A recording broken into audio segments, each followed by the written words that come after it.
Casi no se te nota. Si no me dices, ni cuenta me doy. Esas expresiones, por lo regular, se viven cuando estamos en una condición de autismo. Hoy vamos a seguir hablando de este tema de autismo y todo esto que hemos estado mencionando, que dije al principio, son formas muy características que la gente ocupa para hablar acerca de las personas autistas.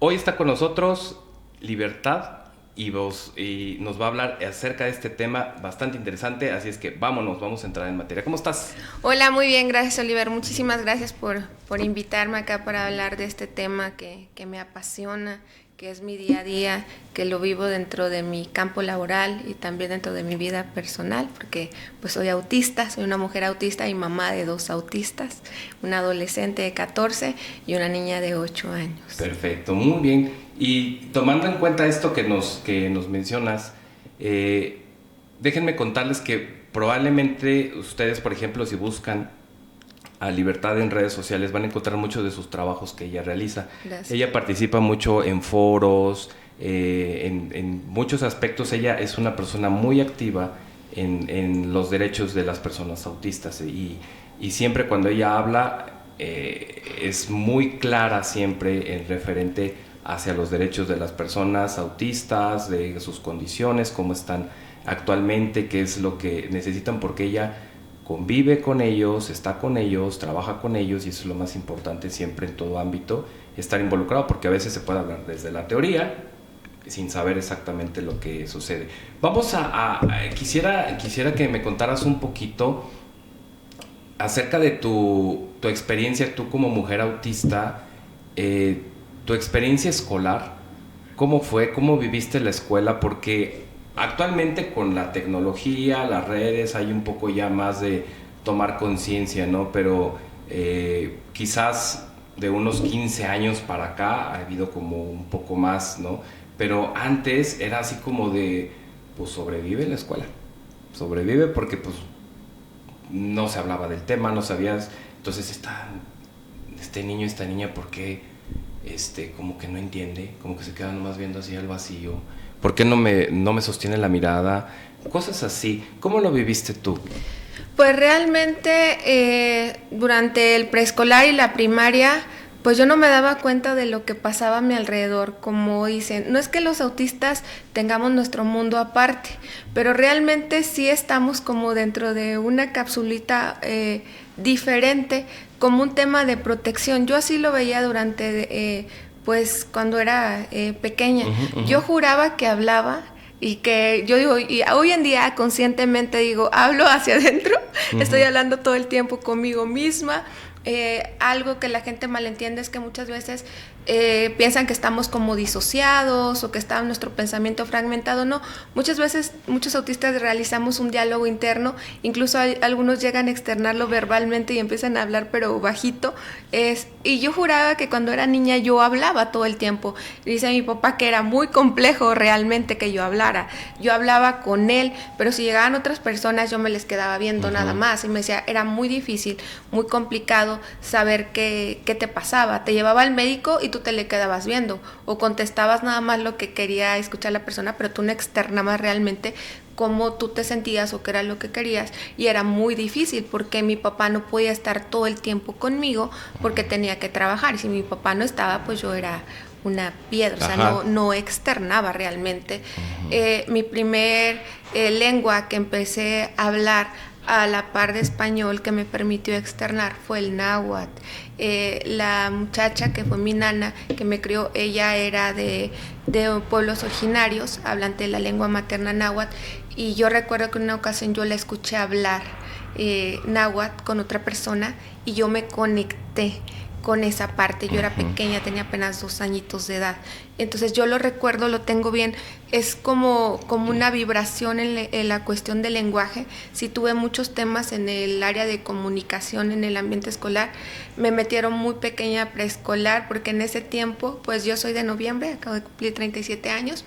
Y decían, no, pues es que ya va a entrar a grande al preescolar. Mis papás me metieron a los 2 años al preescolar. Entonces era de las más pequeñitas, pero también con un nivel cognitivo pues un poquito alto.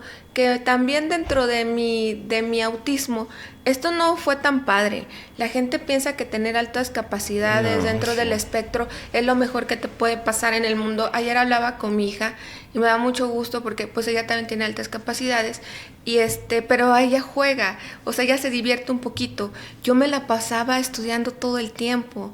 Yo me la pasaba repasando porque como vieron que tenía esta capacidad, me llevaban a concursos, a olimpiadas de conocimientos, a concursos de poesía y sí me encantaba, pero mientras mis compañeros jugaban, hacían otro tipo de cosas, yo estaba todo el tiempo prensada, ensayando, teniendo que dominar ciertas cosas, prácticas de laboratorio. Sí está padre por todo lo que engloba, pero yo me hubiera gustado tener una vida diferente, una vida de adolescente más donde convives un poquito más, a pesar de mis dificultades en socialización.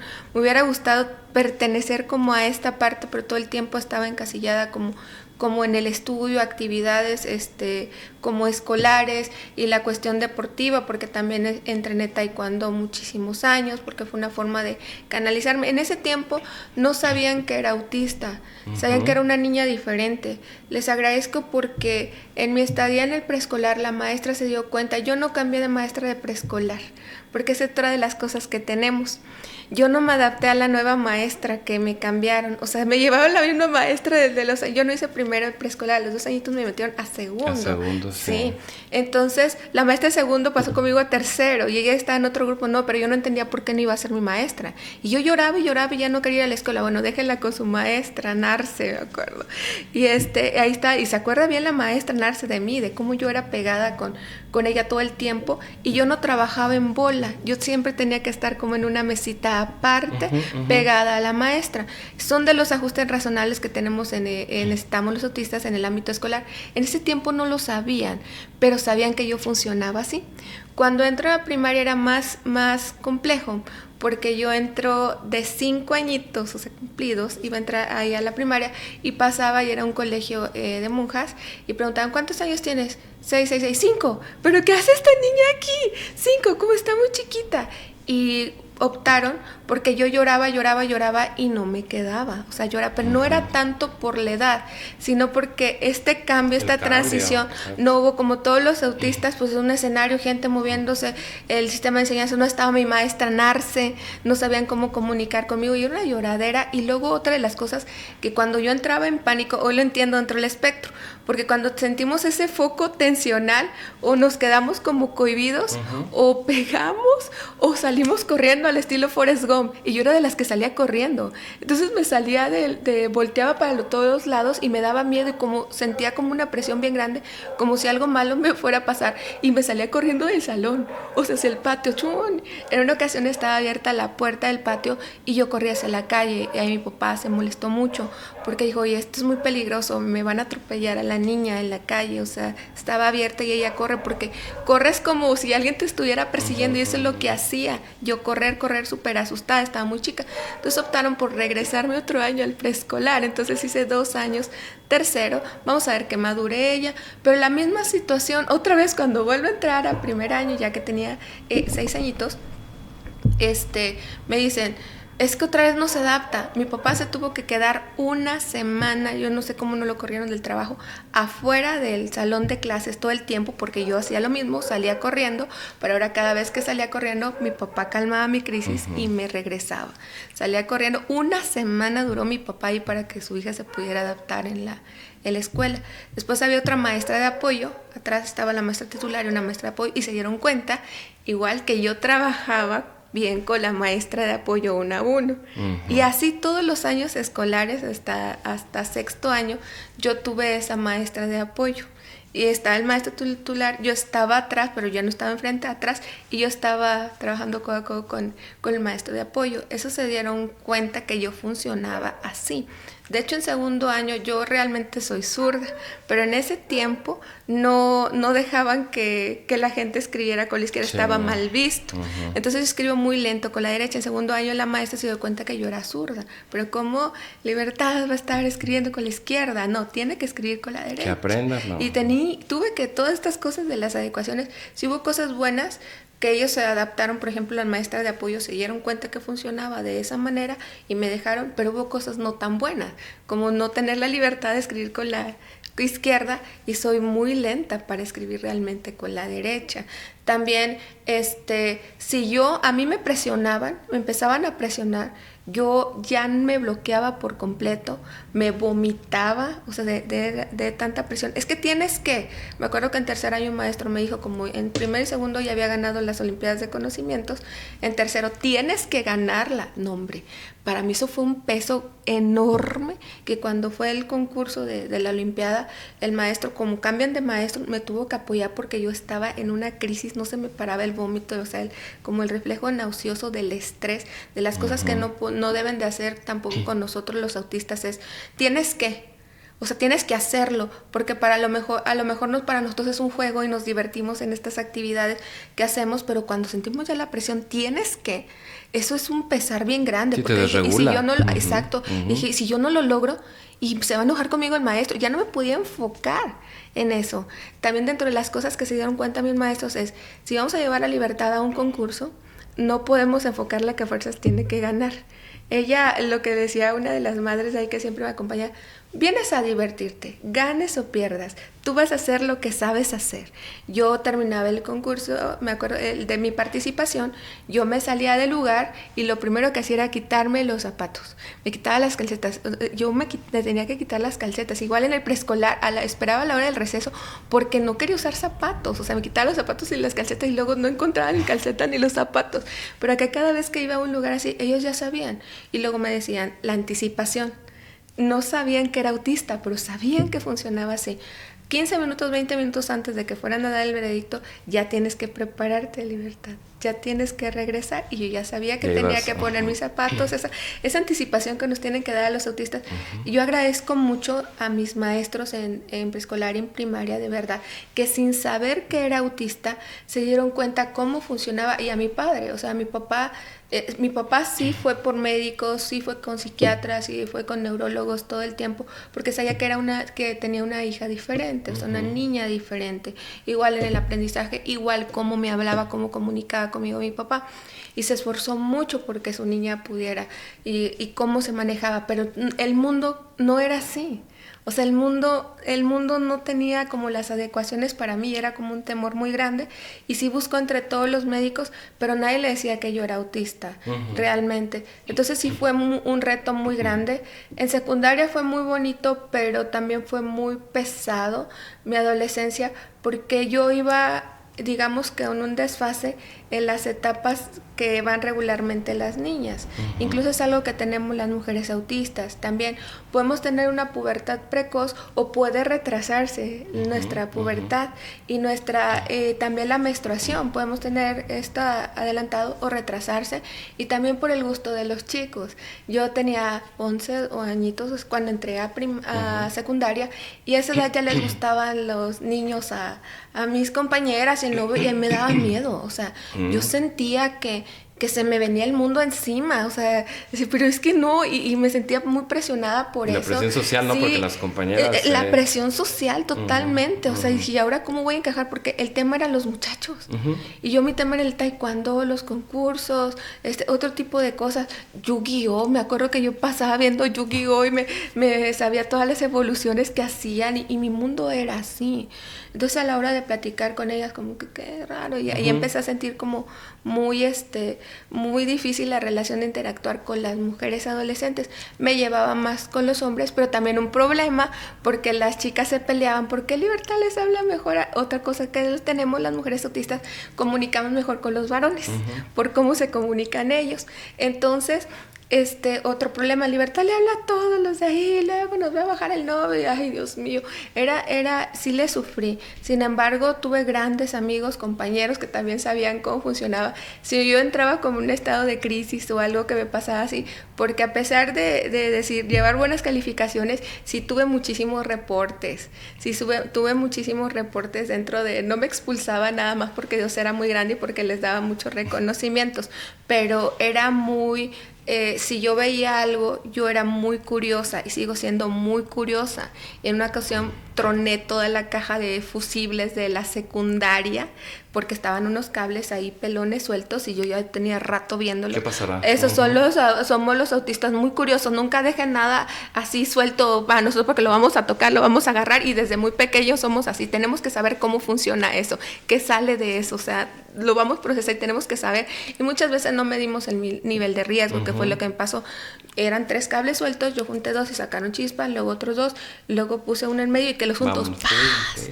Y me quemé, o sea, soltaron así chispas y me quemé la playera y uno de mis compañeros, ¿qué te pasó? ¿Cómo crees? ¿Estás bien? Y no digan nada aquí. Y se quitó el suéter mi compañero para prestármelo para que no se vieran porque venía la prefecta y pues tronó todo, o sea, se fundió todo lo de la seguridad. ¿Y quién fue? Y de mis compañeros, nadie me acusó ni nada, pero yo algo que tenía siempre es salir. Yo fui. Ay, ¿pero por qué? Yo fui, yo lo hice. ¿Pero te van a expulsar? Sí. Yo fui. Yo siempre decía así, sí, yo hice, yo fui la que, pero sí me metí en situaciones también de esas, donde se puso bien difícil y le sufrí y puedo decir, el bullying es real y el bullying es violencia y eso me llevó a un estado crítico de meterme en riesgo suicida en la preparatoria y en la universidad. La gente es cruel.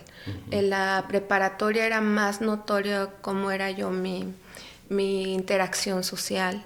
Me hacían burla, incluso los chicos, pues ya en la preparatoria muchos chicos han tenido como relaciones y ese tipo de cosas, yo todavía no, entonces los chavos a veces también me albureaban y yo no entiendo el doble sentido, entonces jajaja, y yo no sabía qué hacían las mismas chicas, como ella no, como no sé qué, y casi se la jugaban ahí entre ellos, y quién le va a quitar como la virginidad, la libertad, y eso es demasiado pesado, claro. O sea, es como abuso también, sí, entonces me pegaban etiquetas también en la espalda, empecé a tener trastornos de la conducta alimenticia porque me ponían, y si es una vaca o cuestiones de esas, era muy difícil, tuve que cambiar de preparatoria, me decía la monja también por mi vestimenta, incluso en son de burla vino un certamen que se llamaba Señorita Motolinía, entonces vamos a postular a la monja.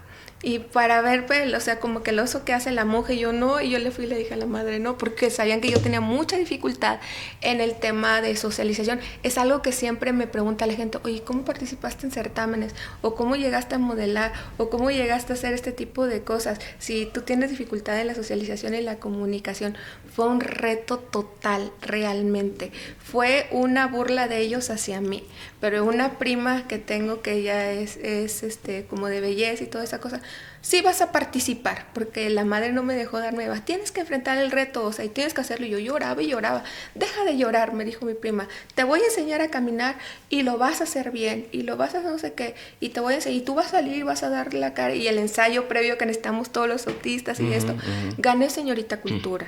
En ese tiempo, y no se espera, ganó la monja, Señorita Cultura, y eso me permitió también darme cuenta que sí me podía sobreponer a estas cosas que yo creía que eran imposibles para mí de alcanzar, porque sí tenía este problema de socialización y de comunicación, y a partir de eso también tuve la oportunidad de estar en diferentes certámenes de belleza. Fui señorita Tamazunchale y representé turísticamente a Tamazunchale en ese tiempo.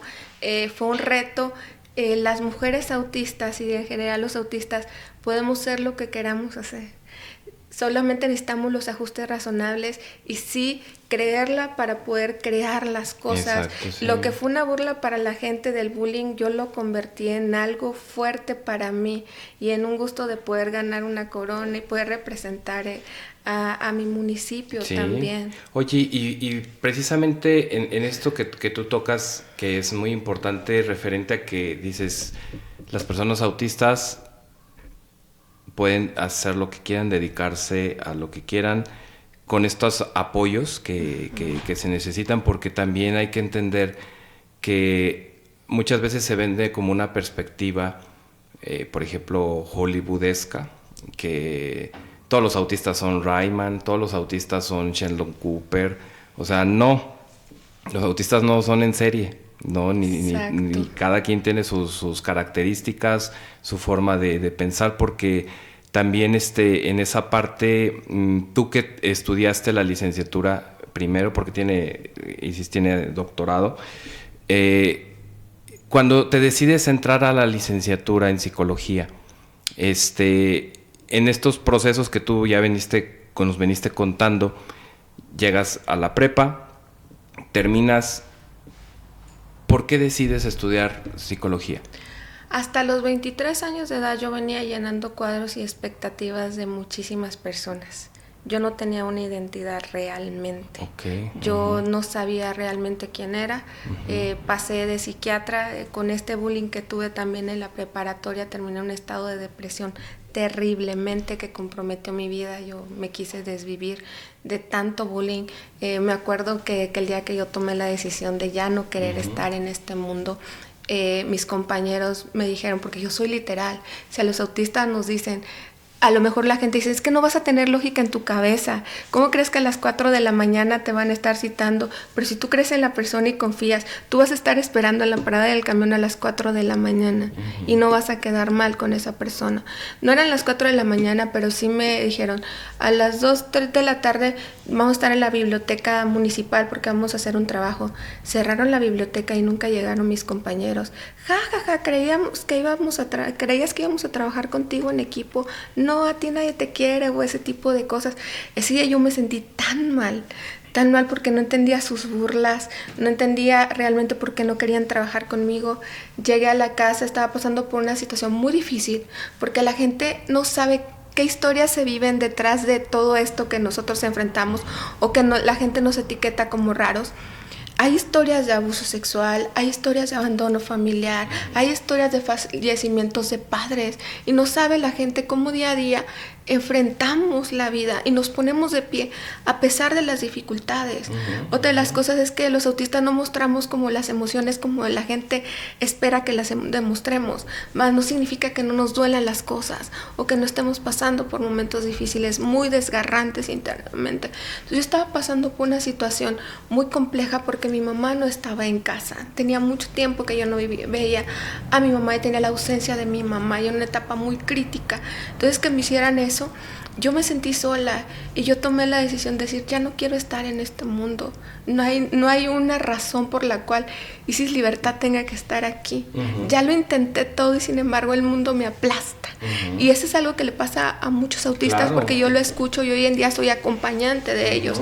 Siento que el mundo me aplasta, no sé quién soy, qué me pasa, porque soy diferente, todo el tiempo lucho y no encajo y me rechazan y pierdo el trabajo y dejo la escuela y no sé cuándo va a parar esto y te sientes en un bucle sin parar. Entonces, si no hay alguien que te ayude, como ese nivel de apoyo, el autismo leve no existe.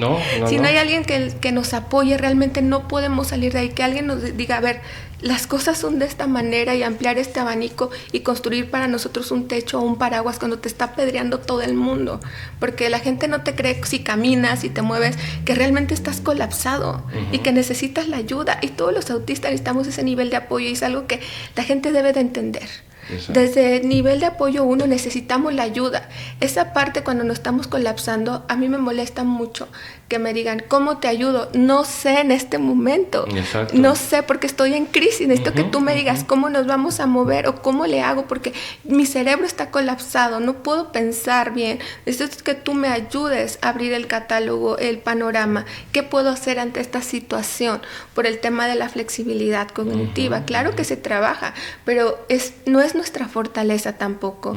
Y la gente debe entender que no es un capricho de nosotros. Sí necesitamos la ayuda. Entonces yo tomé esa decisión, estuve en terapia intensiva como 15 días, dormidita, y no hubo una razón en la que yo me preguntaba por qué Dios me dejó acá, no sabía si iba a despertar o no.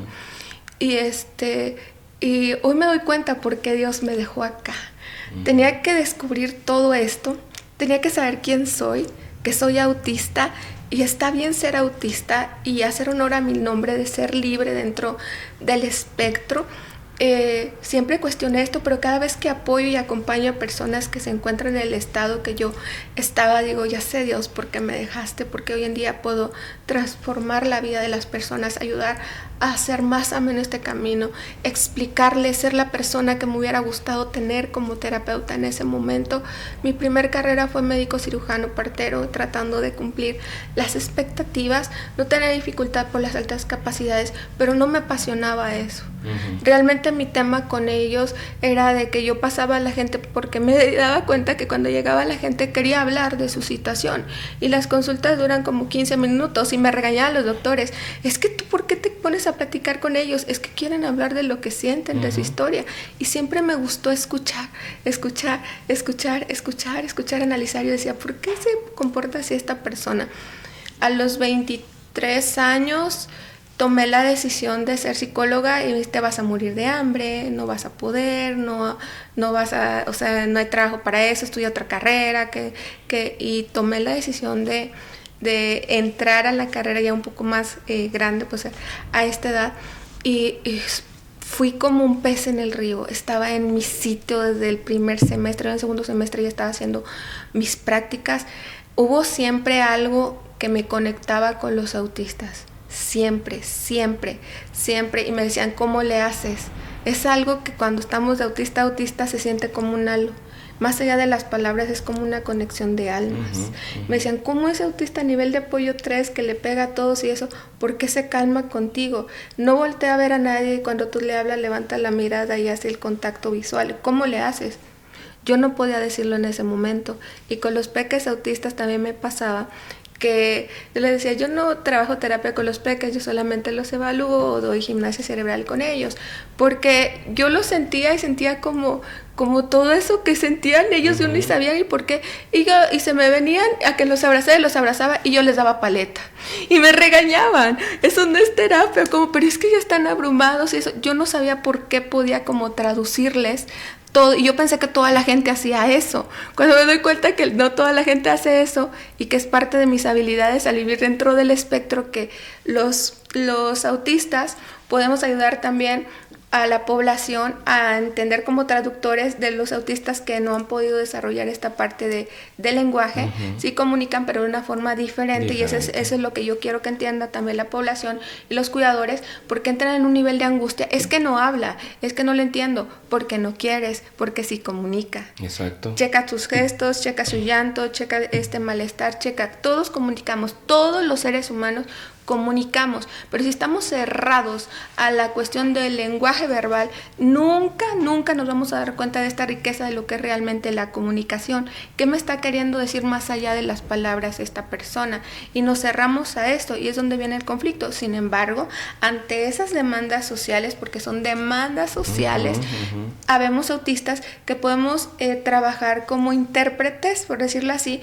Es que le está pasando esto a tu hijo, es que puede ser posible esto, o es que le está pasando esto y a la persona, o darle palabra incluso a cosas que otros autistas no le han dado palabra y viceversa. Yo cuando acudo a foros, o hace ratito que te estaba escuchando hablar, dije, wow, qué padrísimo, porque existe como una paz en el corazón cuando un autista habla de cosas de autistas y dices, eso me identifica. Pero qué gacho es ir a un foro donde hablan de autismo y dices, nunca en la vida. O sea, jamás. Eso no me identifica. Es que medícalo. A ver, espérate. El autismo no es una enfermedad. Es dentro de los mitos. Y ahorita dentro de las consecuencias que tenemos, y ahorita yo estoy en una etapa de eso porque yo mi medicación la empecé muy pequeña.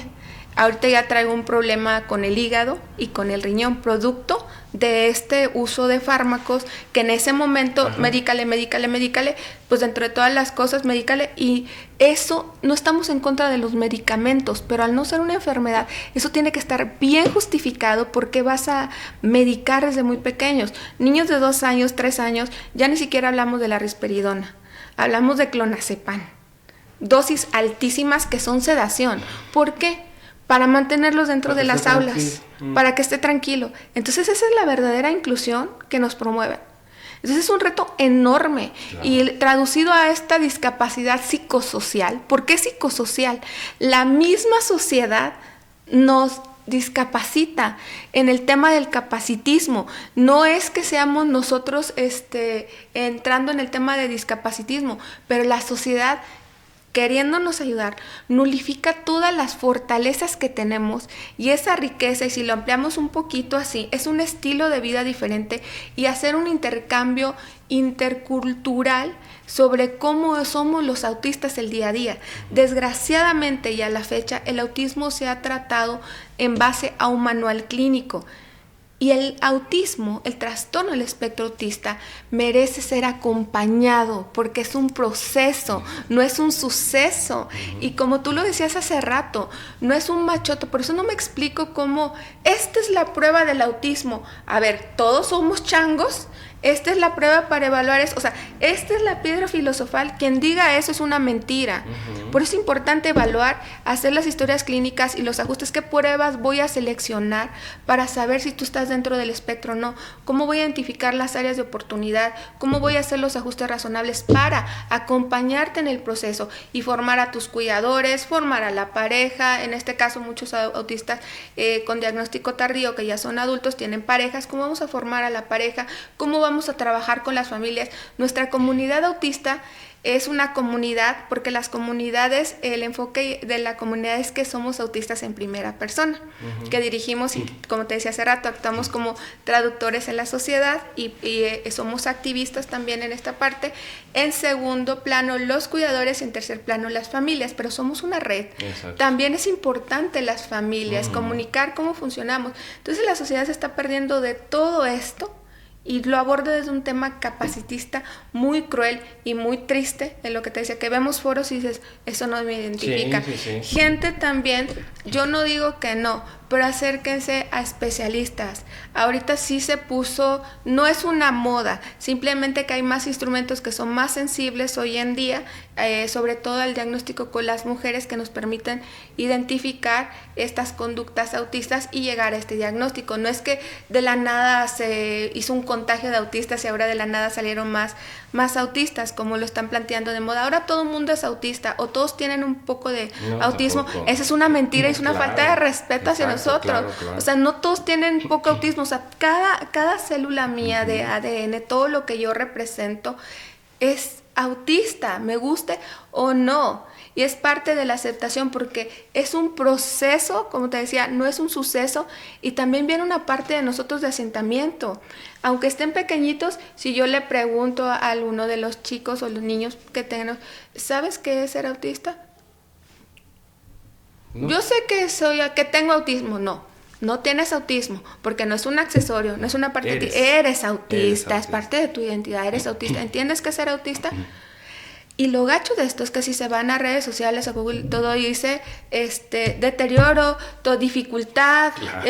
Y dices, Dios mío, eso te da miedo. Y yo veo a los papás que llegan con las caras y se van, y el diagnóstico, y ya no vuelven, y se encierran a piedra y lodo en casa con sus hijos, ya no los voy a llevar a la escuela, y un temor enorme. Pero también le digo a esos papis, porque yo soy mamá de los autistas, debemos de dejarlos preparados, porque no vamos a ser eternos. Exacto. Que lleguen a una vida en la que puedan ser más autónomos, más independientes, para que ellos puedan fortalecerse en este proceso y encontrar ese bienestar, derribando esas barreras que tenemos sociales. Oye, y por ejemplo, ahorita que comentas toda esta situación, el autismo es algo genético, algo que, o sea, si alguien va a tener un hijo autista, va a tener un hijo autista. O sea, porque luego dicen, no, que porque, por ejemplo, que fueron que las vacunas del COVID, que porque no tomó ácido fólico.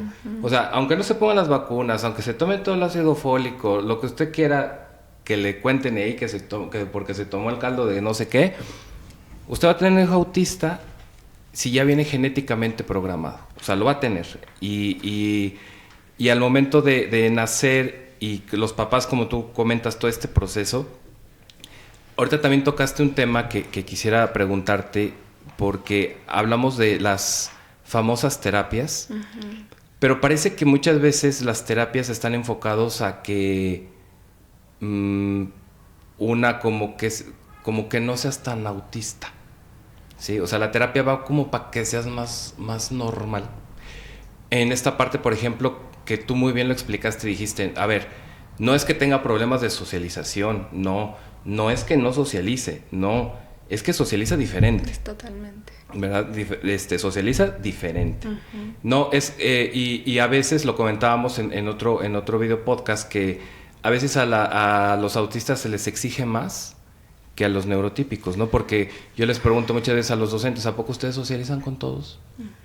No, ustedes tienen ¿con quién? ¿No? Pero en el salón, por ejemplo, ahorita me ponía a pensar lo que decías en el preescolar, que tú estabas en tu mesita aparte, ¿no? Y tu forma de trabajar era así, ¿no? Con tu acompañante, con quien te identificabas, y por lo que tú nos dices, o sea, tú viviste lo que muchos autistas, en el burnout, que le dicen, donde te quemas ya de tanto que trataste de encajar, tanto que hiciste, que ya, o sea, llega un momento en el que truenas y dices, no, ya no quiero estar aquí. O sea, ¿qué estoy haciendo aquí si no encajo? ¿No? Entonces, los porcentajes son muy altos en personas autistas, que son los famosos casi no se te nota, ¿no? Pero son los que tienen mayores, a veces, situaciones, porque las otras personas autistas que quizás requieren un poco más de apoyo, no han desarrollado todavía más las habilidades, tienen como una cierta mirada todavía de más protección por los mismos cuidadores, por la misma sociedad que los medio encapsula, y no, pues están más atentos, ¿no? Pero las personas autistas que están más en relación en el entorno, y que los dicen, no, pues es que pues si no me dices ni cuánto me habría dado, ¿no? Son las que más a veces en el contexto chocan, sufren por esa situación tan importante de no saber qué es lo que está sucediendo, ¿no? En su persona. ¿Cómo ves tú esta parte de las terapias? Porque a veces los papás creen que yendo a terapia, pues ya su hijo va a dejar de ser autista, ¿no? Porque, bueno, entonces, pues no hay pastillita, no hay pastillita psiquiátrica que lo cure, pues vamos a mandarlo a la terapia para que no se le note tanto, o para que se le quite, ¿no? Y que sea como todos los demás niños. ¿Cómo ves tú, cómo podrían los papás escoger una buena terapia? ¿A qué tendría que ir enfocada?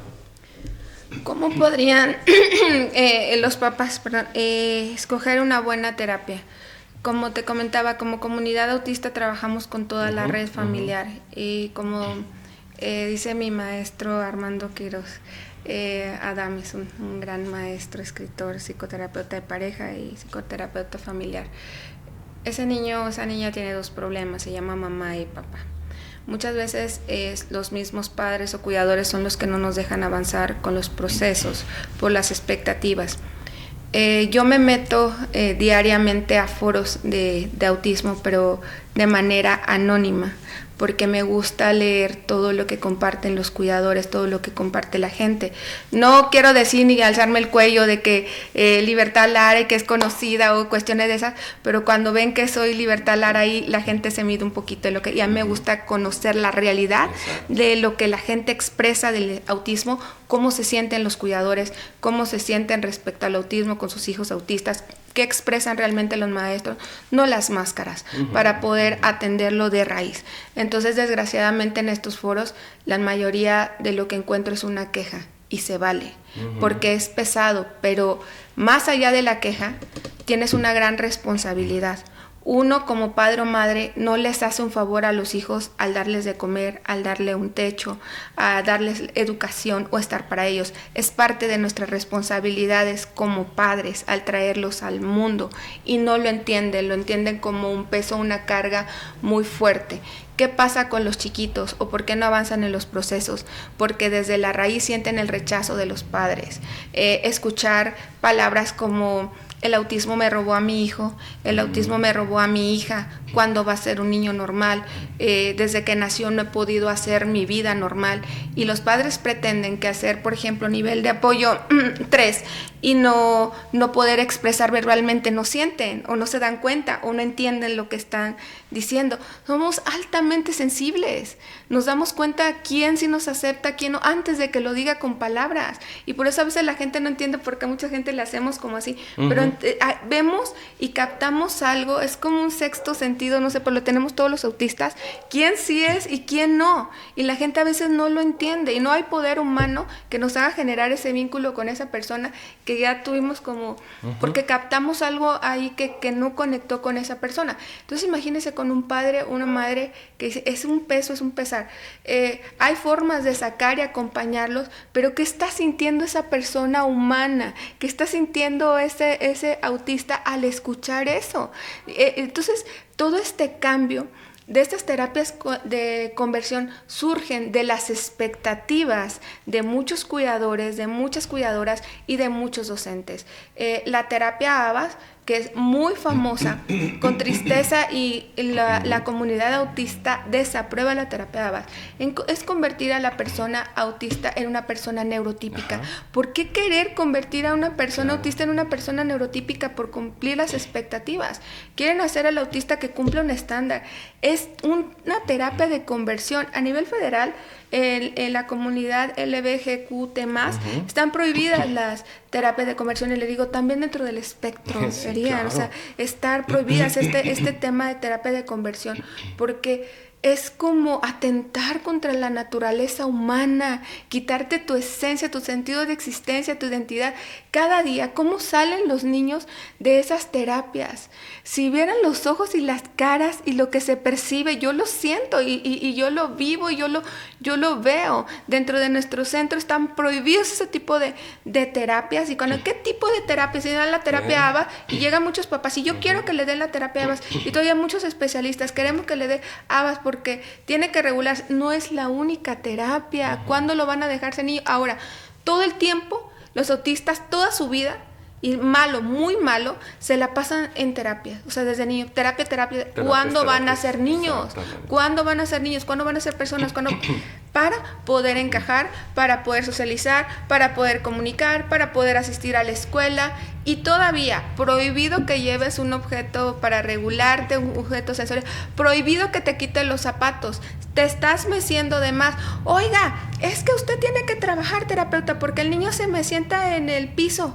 Nada más de repente cuando está en el receso y se empieza a mecer, porque es demasiado el ruido y usted no los deja llevar su silenciador de sonidos para poder aislar. ¿Usted por qué no se peina? Pues no sabe que no soporta la sensación del peine, y va medio así como medio, no, peínese bien, y a ver, y paz, le van metiendo. Y no hay ese respeto, ¿verdad? No hay ese respeto. Hay una rigidez de expectativas crueles en que deberíamos, o sea, en cómo deberíamos ser las personas o las cosas en general para poder cumplir un estándar. Sin entender, yo cuando llegan los papás y me empiezan a hablar del niño, digo, qué padre, es que es autista. En nuestro mundo eso es lo más natural y lo más normal, no tiene una conducta anormal. Oye, y a veces yo veo la tristeza en los papás, pero yo se los digo con orgullo, ese es el orgullo autista, con una sonrisa en la cara. Oye, entonces toda su vida va a ser así. Sí, toda su vida va a ser así. Desde que nació él o ella es autista y toda su vida va a ser autista. Entonces va a veces a moverse de un lugar al otro. Claro, para regularse cuando esté saturado. Entonces se va a seguir quitando los zapatos. Claro, porque y no está mal. Entonces toda esta calibración de información, esta estructura tan ortodoxa que nos sigue sometiendo, que es capacitista, que no nos da la libertad de ser quienes somos, que nos roba una identidad, que es el autismo, viene desde este acomodo acá adentro, desde este acomodo social, porque aparentemente nos vemos como personas normales, que no se nota, pero nuestra estructura cerebral es diferente. Percibimos el mundo desde una perspectiva diferente. A mí me gusta agarrar un libro y yo le digo, ¿qué ves tú? Y tú me lo vas a describir y yo voy a defender lo que yo estoy viendo atrás. Ni el uno ni el otro está mal. Simplemente yo estoy viendo algo que diferente, tú no estás viendo, diferente. Sí. Y a lo mejor si tú me muestras tu mundo, yo puedo entenderlo y te puedo mostrar el mío. Pero si tú me sometes a cómo tú ves las cosas, tú me vas a tronar. Yo no voy a ser yo. Yo puedo hacerlo por sometimiento, pero no por entendimiento y no porque sea mi naturaleza. Y nadie aprende y entiende y es totalmente libre y feliz cuando alguien lo somete. Ese es un tema de violencia. Entonces, en los estragos fuertes que estamos teniendo, ya en pocas palabras, que yo no lo quería evidenciar en el tema de políticas públicas, en las negligencias, es un tema cruel de violencia hacia los autistas en su máximo esplendor. Desde el diagnóstico tardío en las niñas y mujeres, que todavía ahí sigue el sesgo, que no hemos podido establecer las políticas públicas, desde el acompañamiento, como les dije, es un proceso de vida que merece ser acompañado y no se lo dan, desde los ajustes en el trabajo que tienen que tener los autistas. Es autista y ponlo, oye, pero es que también tengo la capacidad de hacerlo, pero si tú no me das los ajustes razonables, pues yo no puedo hacerlo realmente. Es un tema cruel de violencia que está mermando con la calidad de vida en general de los autistas en todo el mundo. Sí. Y si tenemos que ir cerrando, quisiera preguntarte, ¿dónde te puede localizar la gente en tus redes para que todo esto que tú nos comentas? Tengo muchos docentes que nos ven, padres de familia, van a estar muy interesados y van a querer saber más. ¿Dónde pueden irte localizando en tus redes o cómo pueden contactarte? Mis redes personales es en Facebook Libertad Lara, Instagram lara.libertad, y nos pueden encontrar en la comunidad autista Libertad Cerebral, que es una AC.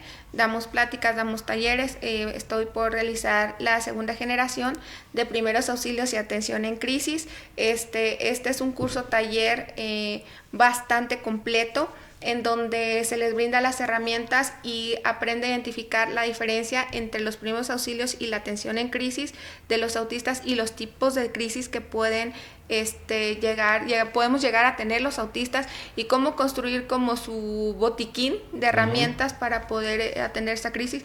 Bastante completo, dirigido a docentes, dirigidos a los cuidadores, al público en general, para aprender un poquito del autismo. ¿Por qué? Porque el coco de todos es no saber cómo atender las crisis. Cuando los autistas nos colapsamos, no sabemos qué hacer. De hecho, yo sí sentía un peso rápidamente muy grande, porque le decía, mientras yo esté bien, todo está bien, ¿verdad? Pero cuando yo me colapso, entro en crisis y ya no puedo comunicar, que ya no ven la ISIS que está acá, ya nadie sabe hacer nada conmigo. Exacto. No saben cómo funciona.